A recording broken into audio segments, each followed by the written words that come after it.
अस्सलाम वालेकुम दोस्तों, आज हम बात करेंगे अदाकारा आलिया भट्ट ऋषि कपूर के आखिरी रस्मात के दौरान मोबाइल क्यों इस्तेमाल कर रही थी।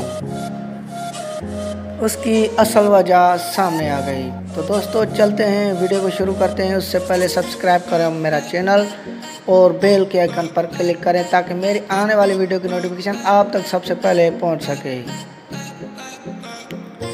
दोस्तों गुज़श्ता हफ्ते बॉलीवुड के नामवर अदाकार ऋषि कपूर के इंतकाल के मौके पर चंद भारतीय अदाकारों और फनकारों ने शिरकत की। उस मौके पर मशहूर भारतीय अदाकारा आलिया भट्ट भी मौजूद थीं।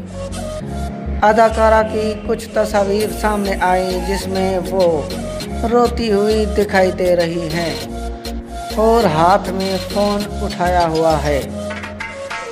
अवाम ने अदाकारा को शदीद तनकीद का निशाना बनाया कि ऐसे मौके पर फ़ोन इस्तेमाल करना इंतहाई गलत है, जबकि आलिया भट्ट ऋषि कपूर की बेटी जो कि आखिरी रस्मात में शिरकत ना कर सकी थी, उनको वीडियो कॉल के ज़रिए सारा मंजर दिखा रही थी। अदाकारा आलिया भट्ट की हिमायत में कुछ मदा खामोश ना रह सके।